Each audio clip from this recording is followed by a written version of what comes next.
It's just before the holidays, inside a busy airport terminal. People are tired, lines are long, and emotions are already running hot. Then, one man at a bar flips the whole place upside down, and what starts as a calm welfare check turns into a full-blown arrest in minutes. And watch closely, because the moment officers try to help him leave is the exact moment he starts losing control. It's a dramatic and drunken arrest that lands us at the Tampa International Airport in Florida. Hey, what's up? Oh, there you go. What's going on? Guest at the bar. The jean jacket that's talking to the lady in the green. Okay. He was first harassing my customers. They were in line. Then he fell backwards, literally butt first and all the way back, and just collapsed and fell back on the floor. And I think he may have hit his head, I don't know. But then he got up and he was yelling at people. He was yelling at, I had confrontations with individuals boarding the flight over United. Okay. And in their face, and some woman, he was right in her face, and she jumped back. And some guy that is taller than he is and bigger than he is got in his face and told him to stop. And then she walked over to get him. It's just before 6 on a December holiday night when an airport police officer gets this not-so-festive call to a terminal bar called Ducky's. How you doing, sir? My name's Officer Vasquez with the airport police. How you doing? Getting arrested. Well, you don't have to get arrested. Why am I getting arrested? You're not getting arrested. I'm just talking to you because I heard you're being a little intoxicated, causing some problems, and that you fell. I'm so sorry. No, that's my fault. Thank you. When are you flying out? 9:15-ish. I'm telling you, if you go to the gate in the state you're in, they're not going to let you fly. Okay. Well. Does that make sense? Yeah. So do you have some place you can go right now? I do. Okay. Where is that?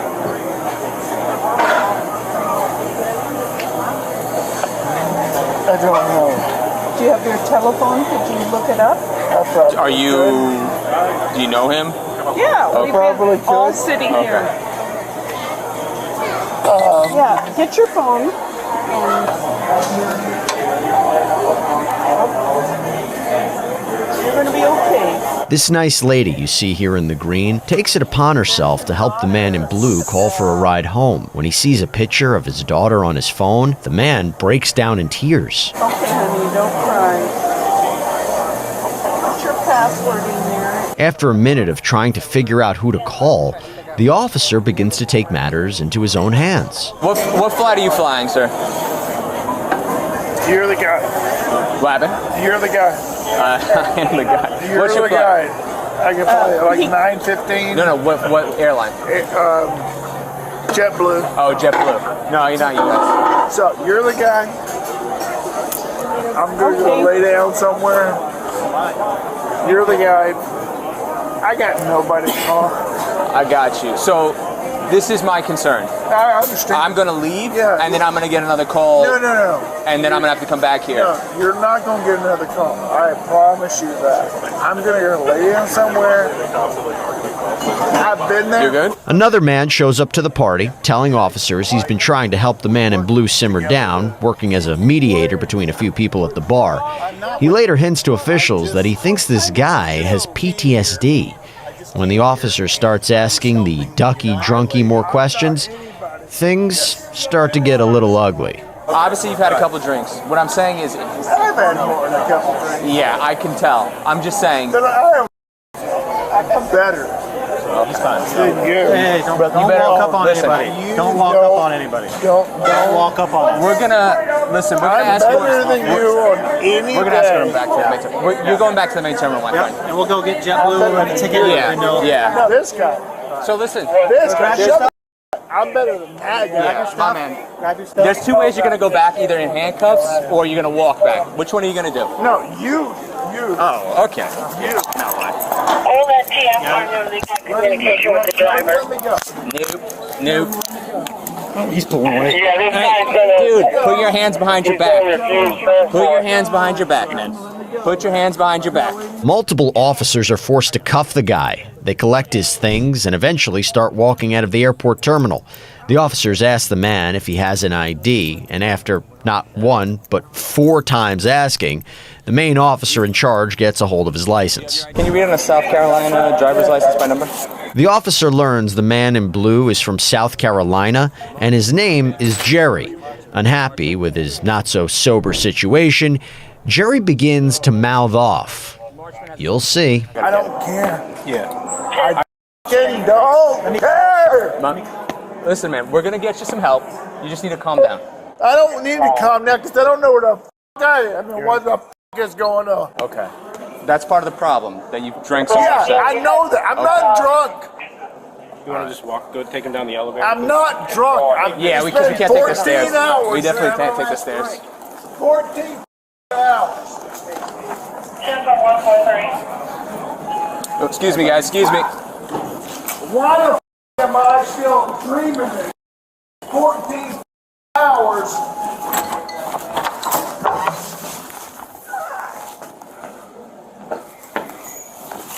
What the is your issue? Jerry, relax. No, I don't want to relax. What the is your issue? My wrist hurts.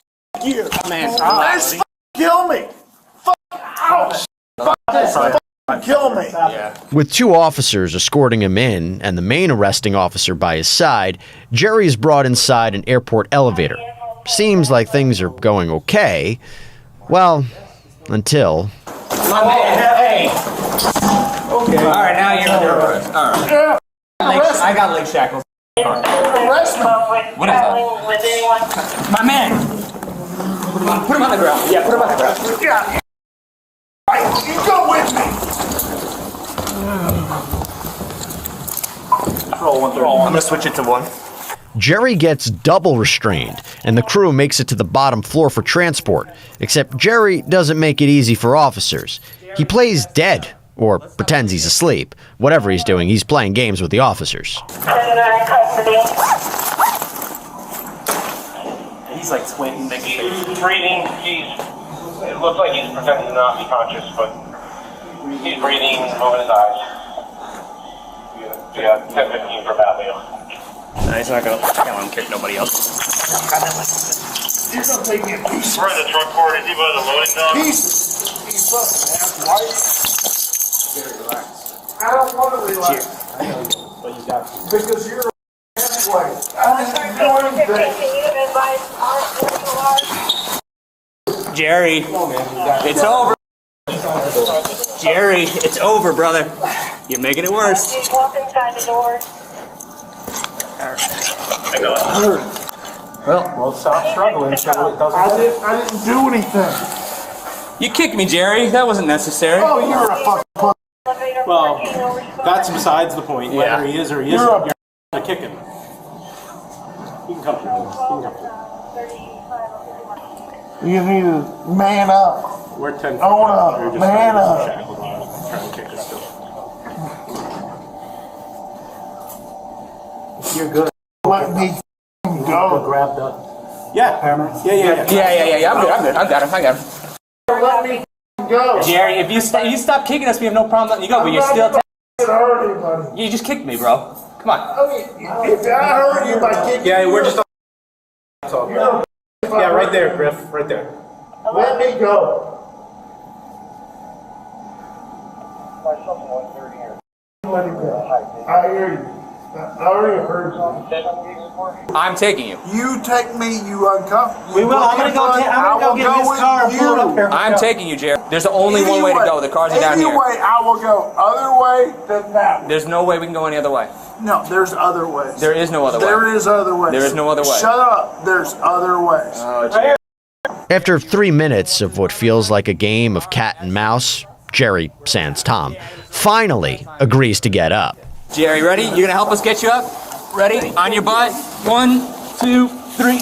There you go. Perfect. We're gonna walk down the ramp on your left and go to the car.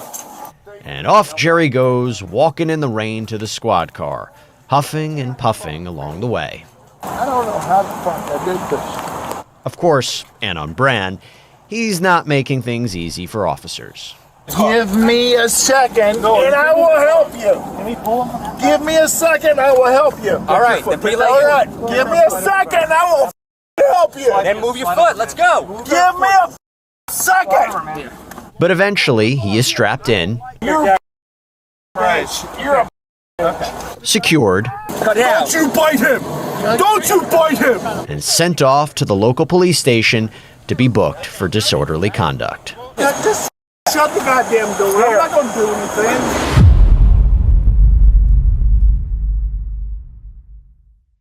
Now that you've seen the full footage, let's slow this down and break it apart. Not to judge, not to defend anyone, but to understand exactly how a manageable situation turned into a jail booking. At the beginning, this wasn't an arrest. It wasn't even an investigation. It was a welfare and safety check. Jerry was intoxicated, disruptive, and had fallen hard in a crowded airport bar. That combination alone is enough to trigger a police response, especially in a secure environment where one unpredictable person can affect hundreds of travelers. What's important here is what the officer didn't do. He didn't rush in with commands. He didn't threaten jail. He didn't escalate. Instead, he tried to solve one problem: get Jerry out of the terminal before this becomes something bigger. That's why the officer focused on simple questions. Where are you going? Who can pick you up? Do you have somewhere safe to go? For a moment, it almost worked. Jerry showed emotion. He cried when he saw a picture of his daughter. He accepted help. And to most viewers, that felt like the turning point, the calm after the storm. But here's the reality. Emotional release doesn't equal sobriety or clarity. Alcohol doesn't just lower inhibitions, it scrambles judgment. And once Jerry's emotions flipped again, his behavior crossed a line. The moment he started stepping toward people, refusing space, and pulling away from officers, the situation changed legally and tactically. At that point, police weren't dealing with a drunk man who needed help. They were dealing with someone actively interfering with public safety. From there, every decision Jerry made stacked consequences on top of consequences. Refusing to walk, pulling away, kicking, pretending to be unconscious, arguing reality itself. Each move narrowed his options. By the time medics cleared him, there were no exits left. Transport wasn't punishment, it was procedure.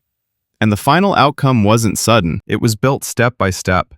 If you've watched enough Bodycam footage, this pattern will feel familiar. It starts with denial. I'm not drunk. I didn't do anything. Then comes ego. I'm better than you. I know what I'm doing. Then confusion. Where am I? What's happening? And finally, resistance. Not always violent at first, sometimes passive, sometimes emotional, sometimes theatrical, like pretending to pass out. These behaviors aren't random. They're what happens when alcohol, stress, pride, and authority collide. Jerry wasn't thinking strategically. He wasn't planning.